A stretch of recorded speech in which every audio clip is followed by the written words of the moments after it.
प्रधानमंत्री नरेंद्र मोदी ने कहा कि एक तरफा प्रतिबंधों से वैश्विक अर्थव्यवस्था को नुकसान हो रहा है।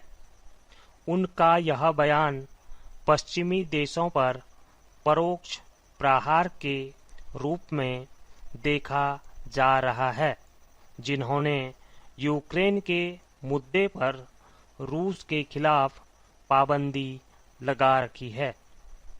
मोदी ने ब्रिक्स के बीच मजबूत और गहरे सहयोग पर बल दिया है।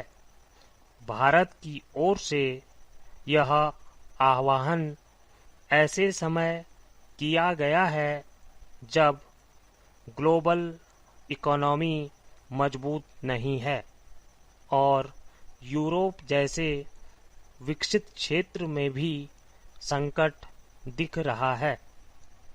मोदी ने ब्रिक्स शिखर सम्मेलन शुरू होने के तुरंत बाद ब्रिक्स व्यापार परिषद को संबोधित करते हुए कहा, एक तरफा प्रतिबंधों से वैश्विक अर्थव्यवस्था को नुकसान हो रहा है, इसलिए ब्रिक्स देशों के लिए आपसी सहयोग बढ़ाना बहुत जरूरी है। ब्रिक्स को अन्य विकसित क्षेत्रों के साथ भी काम करना चाहिए। हालांकि उन्होंने अपनी इस टिप्पणी की व्याख्या नहीं की, लेकिन इसे अमेरिका और पश्चिम के अन्य देशों के खिलाफ परोक्ष प्रहार के तौर पर देखा जा रहा है, जिन्होंने यूक्रेन मुद्दे पर रूस के खिलाफ आर्थिक व्यापारिक पाबंदियां लगा रखी हैं।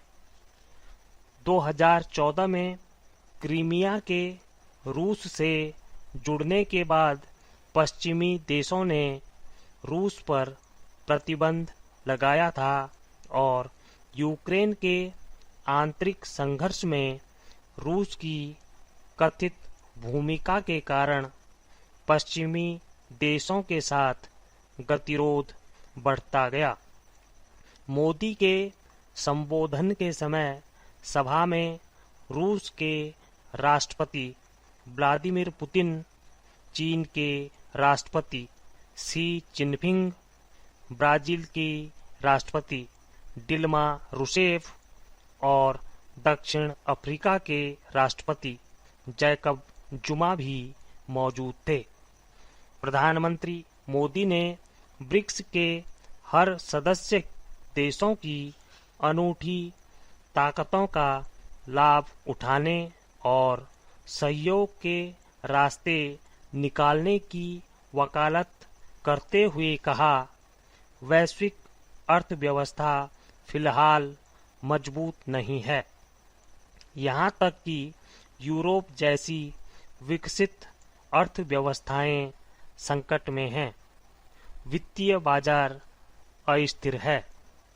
मोदी ने कहा कि ब्रिक्स देशों में विश्व की 44% आबादी रहती है और इनका सकल घरेलू उत्पाद में 40% और विश्व व्यापार 18% योगदान है।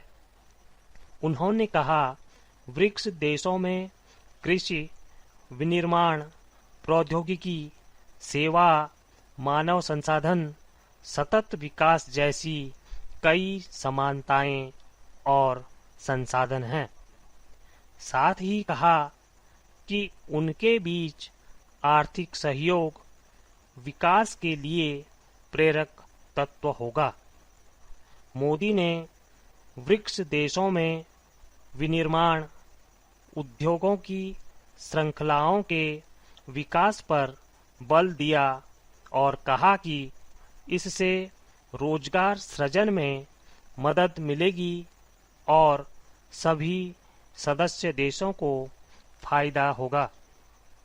उन्होंने विकास के ढांचे पर जोर देते हुए कहा, हम कौशल विकास जैसी ताकत का फायदा उठा सकते हैं।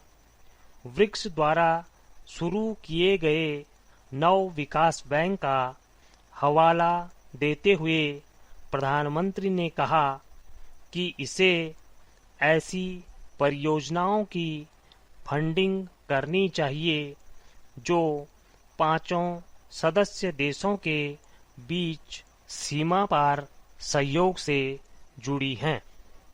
उन्होंने कहा कि ब्रिक्स की आपात कोष व्यवस्था जल्दी ही लागू होगी जो ब्रिक्स अर्थव्यवस्थाओं में स्थिरता लाएगी।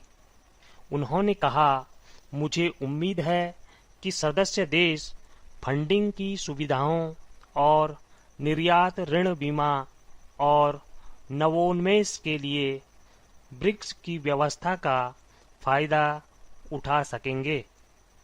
मोदी ने कहा, ब्रिक्स के तहत बड़ी परियोजनाओं के लिए री इंश्योरेंस फंड की व्यवस्था स्वागत योग्य कदम है। मुझे उम्मीद है कि जल्दी ही सीमा शुल्क विभागों के बीच भी समझौता होगा। यह व्यापार सुगमता की दिशा में महत्वपूर्ण कदम है। उन्होंने कहा कि आने वाले दिनों में अपनाई जाने वाली ब्रिक्स आर्थिक रणनीति समूह के विकास की दिशा में महत्वपूर्ण कदम होगा। उन्होंने ब्रिक्स सूचना आदान प्रदान मंच की स्थापना का भी स्वागत किया। स्टॉप।